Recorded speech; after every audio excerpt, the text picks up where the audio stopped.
So we are back with more Rants and Reviews videos. This time we're going to be checking out Minecraft card game. They put a question mark there, so you kind of have to say it that way. This is a 2 to 4 player game. It's designed for players 8 and up, but the good thing about the game is it's very simplistic in its style. We'll go to that in a little bit later. So I think you could probably go a little bit younger. For people who have kids who love Minecraft, but they are not a huge fan of it, don't worry, you don't need to be well informed about what Minecraft is to be able to play this game. So let's open up the box and see what's inside. So right off the bat you have a little kind of guide manual, and then you have on this side some resources cards, and on this side some crafting cards. You also have these little blocks right here, and I will talk about those in a second because we do play a pivotal part.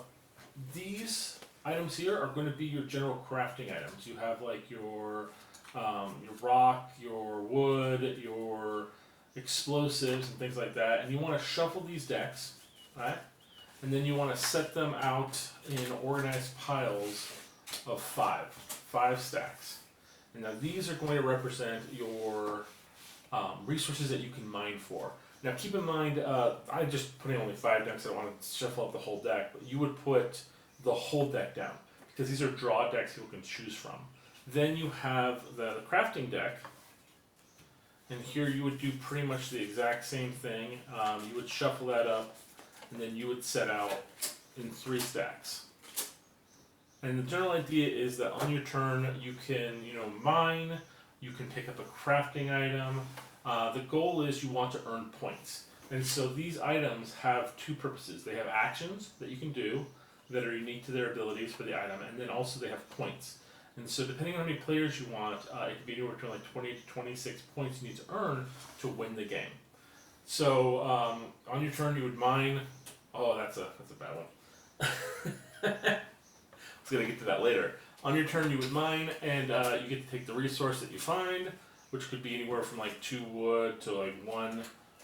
But with regards to the creepers, if you reveal a creeper, what happens at that point is every player on the table has to discard a resource. If you were to mine TNT, it would cause 1 card on each of the top to basically kind of be in the pile to be discarded, and the player whose turn it is gets to choose 2 of the items to keep, the rest get discarded.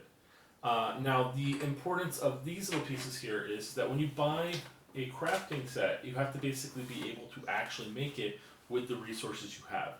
However, each player has a reserve crafting slot that they can basically say, well, I really want this sword that's worth 3 because it's 3 points, or I can basically have the weapon to kill, so I'm going to take it and put it in my reserve.